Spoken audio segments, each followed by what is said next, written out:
That's great. Maybe one more question here before we jump into the questions that listeners sent in. Earlier, you mentioned environmental factors that cause respiratory issues. So I grew up in Southern California, and to me, I mean, any big city like San Diego, Los Angeles, you're getting hit pretty hard from every angle. And I recently just had my first hair tissue mineral analysis test, where they burn the hair and see the light distribution that comes off your hair, and then it can show what toxic metals you have. And there's different ways to interpret it. Some people say if it's low, doesn't necessarily mean you don't have it. It just means you're not excreting it. So like arsenic, lead, cadmium, mercury is a big one. I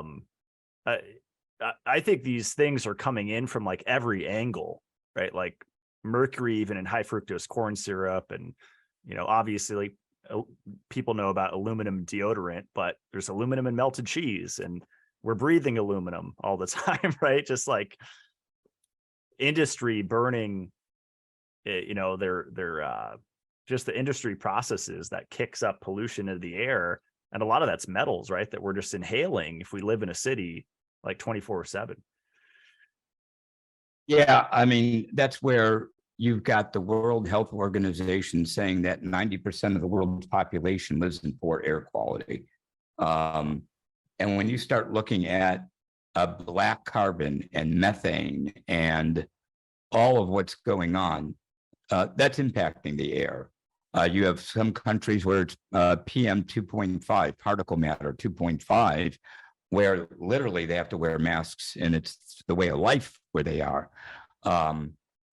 So you're starting to see how the environment is impacting it, and why I'm on the chair of the Respiratory Wellness Initiative for the Global Wellness Institute to bring more awareness. I remember as a kid, air pollution was a thing, and we used to have protests and rallies. And now it's not like it's a big deal anymore. But I would tell you, while there is a good focus on the air that we breathe around our environment and what we're contributing to that quality, people don't realize how much worse it actually is indoors. Our air conditioning systems are very antiquated. A lot of them aren't bringing fresh air in. The way we heat the air in the wintertime and what's being utilized, it even goes so far to talk about when you're cooking your house and are there excess fumes coming off and what you breathe in. And not only that, but there's a lot of research about the chemicals that we use to clean our houses, what sprays we're putting on, and we breathe in these particles, and they're everywhere, but because we don't see them, they don't really exist, and we're not aware.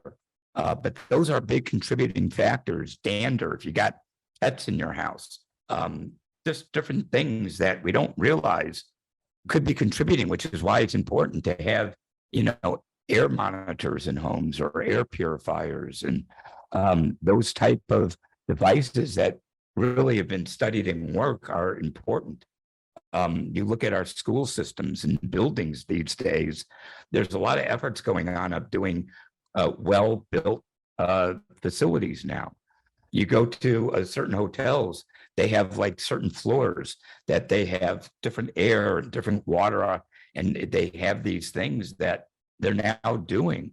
And I think it's something that we're going to see more and more of, that people need to be paying attention to, not just being responsible for the outdoor air and what climate change is doing. And when you talk about California, you just look at the wildfires and what goes on. I think there should be a salt booth like what you have in every fire department in the country, and every protocol after they've been on a call going to a commercial fire that often has chemicals burning, not just forest fires, but all types, clean your lungs out. And so there's things that we're working on, but you can just go on and on about the things around us that we don't really realize, that we're breathing in fumes. We're breathing in things all the time. And so 22,000 breaths a day, 2,000 gallons of air that we breathe, what's in it? That's what we have to examine.